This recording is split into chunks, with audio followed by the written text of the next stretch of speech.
स्वागत है आप लोग के अपने channel study with Rakesh sir पर। तो आज मैं लेकर आया हूं आप लोग के लिए कक्षा 12 के लिए भौतिक विज्ञान का महत्वपूर्ण बहुविकल्पीय प्रश्न। तो इस वीडियो को ध्यान से देखिएगा, ये पहला पार्ट है। ऐसे ही चैप्टर वाइज चैप्टर जो है, टोटल जितने हमारे चैप्टर हैं फिजिक्स में, उसके जितने मोस्ट इंपोर्टेंट बहुविकल्पीय प्रश्न हैं आप लोग को मैं इस चैनल के माध्यम से हल कराऊंगा। तो वीडियो को ध्यान से देखिएगा। चलिए हम लोग शुरू करते हैं। चैनल में वीडियो में आगे बढ़ने से पहले आपको बता दें कि चैनल पर नए हैं तो सब्सक्राइब कर लीजिएगा चैनल को। वीडियो यदि आपको पसंद आता है तो लाइक जरूर करिएगा, कमेंट करके जरूर बताइएगा। लास्ट में आपसे मैं एक प्रश्न पूछूंगा, उस प्रश्न का जवाब आप कमेंट बॉक्स में जरूर दीजिएगा, ठीक है। चलिए शुरू करते हैं आज का पहला प्रश्न। आज का पहला प्रश्न है कि धनावेशित वस्तु में होती है, न्यूट्रॉनों की अधिकता होती है या इलेक्ट्रॉनों की कमी होती, इलेक्ट्रॉनों की अधिकता होती है, इलेक्ट्रॉनों की कमी होती है या प्रोटॉनों की कमी होती है। देखिए, आप लोग को पहला टॉपिक ही पढ़ाया जाता होगा कि जब किसी वस्तु पर इलेक्ट्रॉनों की अधिकता होती है तो उस पर होता है ऋणावेश, और जब किसी वस्तु पर इलेक्ट्रॉनों की कमी होती है तो उस पर होता है धनावेश। तो क्या कह रहा है प्रश्न में कि धनावेशित वस्तु में होती है तो क्या होती है, इलेक्ट्रॉनों की कमी, यानी ऑप्शन नंबर सी जो होगा, यानी तीसरा विकल्प हमारा सही उत्तर हो जाएगा। जब किसी वस्तु पर इलेक्ट्रॉनों की कमी होती है तो उस वस्तु पर उपस्थित आवेश आपका धनावेश कहलाता है।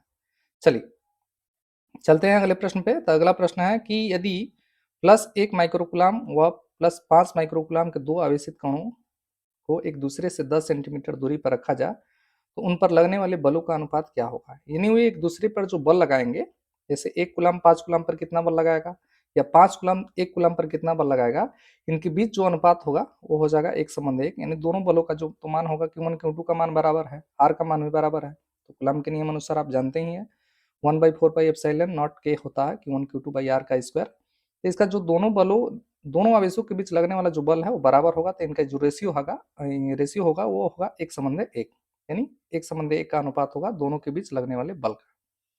चलिए चलते हैं अगले प्रश्न पे। तो अगला प्रश्न है कि एक इलेक्ट्रॉन 5 वोल्ट विभवांतर से त्वरित किया जाता है, इलेक्ट्रॉन द्वारा अर्जित की जाने वाली ऊर्जा क्या होगी। बहुत ही आसान प्रश्न है और ऐसे प्रश्न आते हैं बहुविकल्पी में, तो इसको याद रखिएगा। 5 वोल्ट विभवांतर से त्वरित किया जाएगा तो उसकी जो ऊर्जा होगी उसे 5 इलेक्ट्रॉन वोल्ट कहा जाएगा। चलिए आगे चलते हैं अगले प्रश्न पे। अगला प्रश्न है कि 8 कूलम ऋणावेश, याद रखिए 8 कूलम ऋणावेश में उपस्थित इलेक्ट्रॉनों की संख्या ज्ञात कीजिए। आप लोग को मालूम है 8 कूलम ऋणावेश, यानी क्यों का मान क्या दिया है 8 कूलम, क्यों का मान दिया 8 कूलम। अब हम लोग को एन का मान निकालना है, तो क्यों बराबर एन, आप सूत्र पढ़े हैं क्यों बराबर एन। यहाँ से हल किया जाएगा तो एन का जो मान निकलेगा वो आएगा आपका 5 × 10⁻19, यानी ये इलेक्ट्रॉनों की संख्या होगी उस वस्तु पर जिस पर 8 कूलम ऋणावेश उपस्थित होगा। चलिए चलते हैं अगले प्रश्न पे। अगला प्रश्न है कि इलेक्ट्रॉन के आवेश और संहति का जो अनुपात है वो क्या होगा। इलेक्ट्रॉन का आवेश और संहति का जो अनुपात है वो क्या होता है, तो ये होता है आपका 1.77 × 10⁻11 कूलम प्रति किलोग्राम। याद रखिए आवेश तथा जो संहति का अनुपात होता है इलेक्ट्रॉन का वो होता है 1.77। यहाँ पे पॉइंट है, इसको याद रखिएगा। 1.77 × 10⁻11 कूलम प्रति किलोग्राम, ये इलेक्ट्रॉन का आवेश तथा उसके द्रव्यमान का अनुपात होता है। चलिए आप लोग कमेंट बॉक्स में बताइएगा कि विशिष्ट जो आवेश है उसे विशिष्ट आवेश से क्या समझते हैं, इसके बारे में आप बता सकते हैं। चलिए आगे चलेंगे। अगला प्रश्न, जैसा कि हम लोग अभी तीसरा नंबर 7 प्रश्न हम लोग देख रहे थे, वैसा ही प्रश्न है कि 1 माइक्रोकूलम और 4 माइक्रोकूलम के दो आवेश परस्पर दूरी पर रखे हैं तो उन पर लगने वाले बलों का अनुपात। आप इसको याद रखिएगा, एक ऐसा प्रश्न आपसे पूछ ही देता है, ठीक है ना। 1:1 का जो होगा अनुपात होगा। निर्वात में विद्युतशीलता का मात्रक, देखिए विद्युतशीलता का बीमा और विद्युतशीलता का मात्रक दोनों मोस्ट इंपोर्टेंट टॉपिक होता है और हर एक साल आपसे पूछा जाता है, तो इसको आप लोग याद रखिएगा।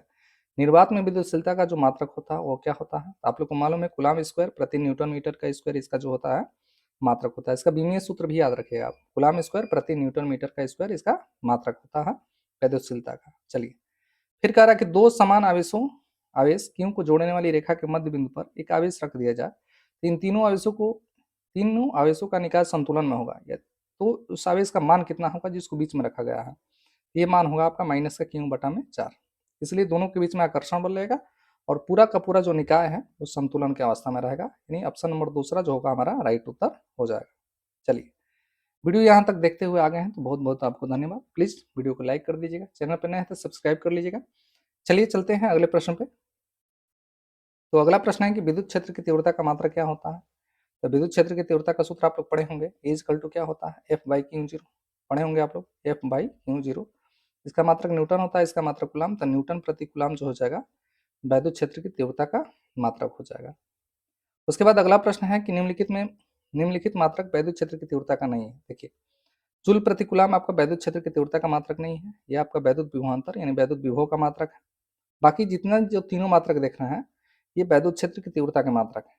जूल प्रति कूलम इंटू मीटर या न्यूटन प्रति कूलम या वोल्ट प्रति मीटर, ये तीनों वैद्युत क्षेत्र की तीव्रता का मात्रक है, लेकिन जूल प्रति जो कूलम है, ये विभव का मात्रक होता है, वैद्युत विभव का मात्रक होता है। चलिए, आज का प्रश्न है, कमेंट बॉक्स में आप जरूर बताइएगा कि विभव प्रवणता का मात्रक क्या होता है। कमेंट करके आप जरूर बताइएगा इसका उत्तर कि विभव प्रवणता का मात्रक क्या होता है। चलिए, मिलते हैं इसके दूसरे भाग में, तब तक देखते रहिएगा आप लोग का अपना channel study with Rakesh sir. धन्यवाद।